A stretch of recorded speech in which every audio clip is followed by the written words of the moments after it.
주식하는 남자 쿠니입니다. 9월 17일 증시 전망 영상을 시작해 보겠습니다. 간밤에 미증시가 은행과 에너지가 국제유가 상승과 반발 매수의 기대 강세 출발했으나 대형 기술주가 독점 금지법 강화 우려로 매물이 출회되자 상승을 반납했다.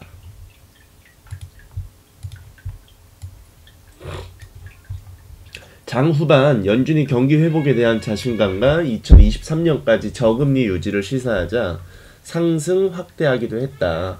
그러나 파월 의장이 통화정책이 금융안정의 최전선이 돼서는 안 된다고 주장한 이후 재차 매물이 출회되는 등 변화가 컸다. 노타가 나서 수정 좀 하겠습니다.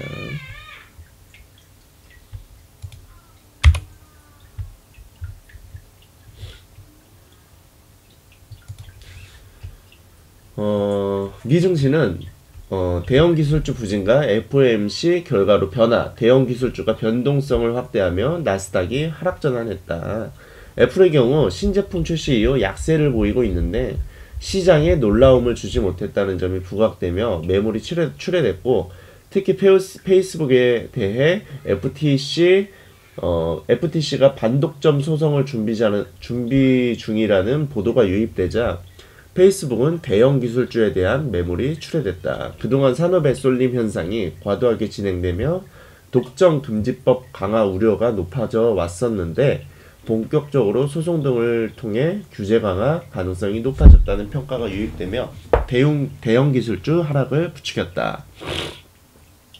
한편 연준은 FOMC를 통해 금리를 동결한 가운데 최근 몇 개월 동안 금융 여건이 개선되었다며 올해 성장률을 지난 6월보다 상향한 3.7%로 전망했다. 실업률도 기존의 9.3%보다 안정된 7.6%로 전망했으며 핵심 인플레이율은 기존의 1.0에서 1.5로 상향 조정됐다. 더불어 연준은 자산 매입 속도를 유지하고 금리도 23년까지 현 수준 유지를 시사했다. 이 소식으로 지수는 상승을 확대하기도 했으나 예견된 내용이라는 점을 감안 영향은 제한됐고, 이런 가운데 파월 연준 의장은 통화정책이 금융 안정성의 최전선에서 싸워서는 안 된다고 주장을 했다.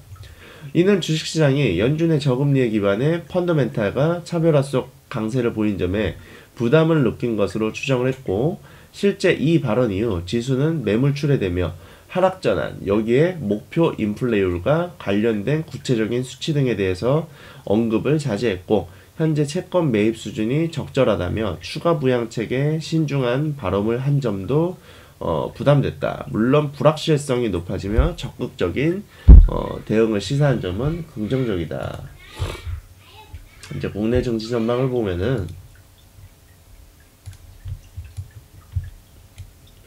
미국 대형 기술주가 독점 금지법 관련 내용 부각 및 차익 욕구가 높아진 여파로 낙폭이 컸다. 여기에 연준이 저금리 기조를 유지할 것으로 시사했으나 파월 연준 의장이 현재 채권 매입 수준이 적절하다며 추가 부양책을 내놓은 것에는 신중함을 추구한 점도 부담을 줬다. 이러한 미 증시에서의 변화는 한국 증시에 부정적인 영향을 줄 것으로 예상한다. 특히 그동안 상승폭이 컸던 종목군과 기업 펀더멘탈과 관련 없이 유동성에 의해 강세를 보여왔던 종목군에 대해서는 차익 욕구가 높아질 것으로 예상이 된다. 물론 국제유가가 허리케인 여파이기는 하지만 급등하고 달러와 강세에도 불구하고 역의 위안화가 강세를 보였고 NDF 달러 원 환율이 하락하는 등 원화 강세를 기록할 것으로 예상된다는 점은 외국인 수급에 긍정적이다.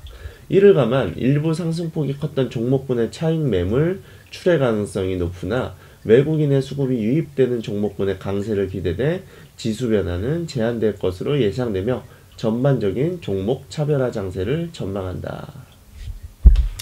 근데 지수가 오늘 시장에 이제 이런 레포트들을 보면은 이제 뭐 어떻게 될지는 정확하게 판단을 할 수 없을 것 같아요. 일단은 뭐 미국 시장이 반응이 왔었다가 또 떨어졌다는 점, 그리고 악재랑 호재가 공존한다는 점. 그래서 증시가 좀 상승으로 갈지 하락을 갈지는 일단 장을 열어봐야 될 것 같습니다. 그리고 밑에 내용을 이제 개별 이슈를 보게 되면은 17일 목요일 LG화학이 긴급이사회를 열어 2차전지 사업부를 떼내 100% 자회사로 두는 물적 분할을 단행했다. 제2차 반도체로 불리는 미래 먹거리 자동차 배터리 사업을 집중 육성하기 위해서고 분할 기일은 12월 초인데 물적 분할의 악재로 인한 LG화학이 어제 급락을 했으며 시간 내에서도 또 한 번 하락했다. 자, LG화학 참 LG화학 보면은 어이가 없어요. 그래서 여기서 이제 내용을 제가 작성을 해놨는데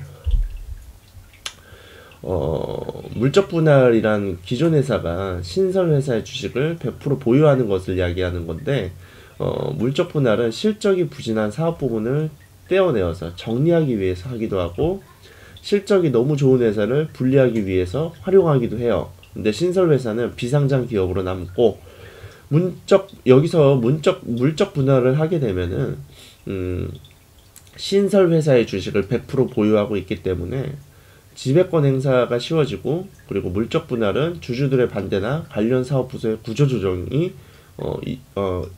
이슈가 있어요. 근데 여기서 이제 인적 분할을 알고 가면 좋은데 인적 분할은 기존 회사의 주주들이 분할해서 만들어진 회사의 주식 지분을 그대로 갖고 가는 것을 얘기하는데 인적 분할은 분할에 대한 부담도 없고 그리고 상장을 바로 할 수도 있고 그리고 절차 또한 어렵지도 않고 당연히 배터리 부분에 대한 메리트를 느낀 투자자들이 온전히 배터리 사업부에 투자하는 거기 때문에 반발이 적을 수밖에 없어요. 근데 LG화학은 말 그대로 배터리 사업을 하나 믿고 투자한 사람들이 많은데 이렇게 될 경우에는 주주들은 물먹는 격이 돼버리는 거죠.